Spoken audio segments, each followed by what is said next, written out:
sommes entendus, nous nous sommes compris. En venant ici, j'étais convaincu, je ne m'attendais pas à autre chose. Je savais que j'avais affaire avec des gens, des jeunes et des femmes, des imams responsables. Et qu'il suffisait tout simplement, il s'agissait quand même de leur donner certaines informations.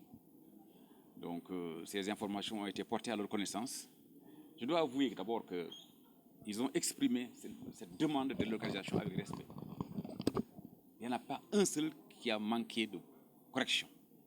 Ils se sont adressés à l'autorité, la façon dont on doit s'adresser à l'autorité. Ils ont tous dit qu'ils demandaient. Ils demandaient si c'était possible.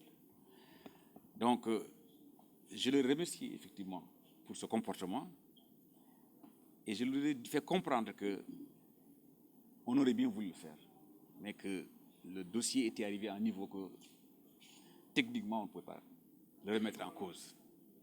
J'ai donné des explications, ils l'ont compris, ils ont accepté de renoncer effectivement à leur demande de délocalisation. Ce qui fait qu'effectivement que dès demain, les travaux de construction effectivement de cette maison de justice vont être continués.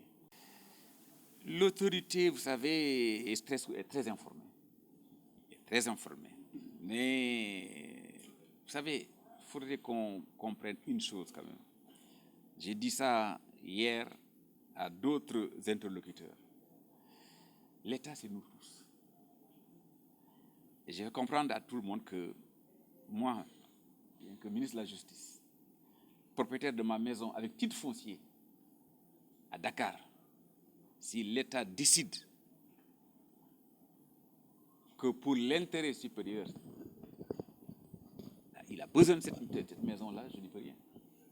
L'État peut récupérer cette maison, bien entendu, en indemnisant.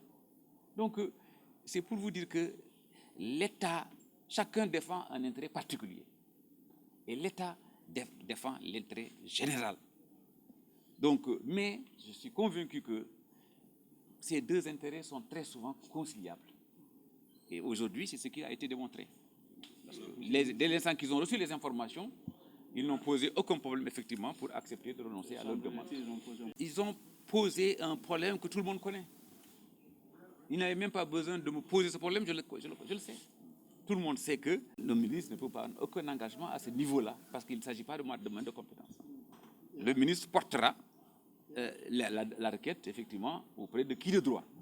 Mais évidemment, moi, je ne peux pas prendre des engagements en ce qui concerne un espace communal. Je ne suis pas maire et je ne suis pas ministre de collectivité territoriale, encore moins chef de l'État.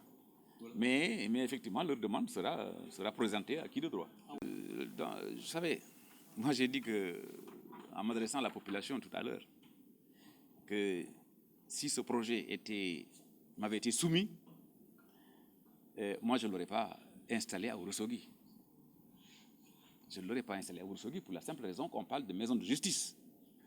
La maison de justice, normalement, doit être installée là où les citoyens les gens sont très loin de l'endroit où se trouve la justice.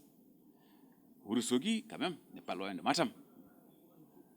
Et évidemment, comme je vous le dis, si moi le projet avait été soumis à mon appréciation, cette maison de justice, je l'aurais installée à Ranérou.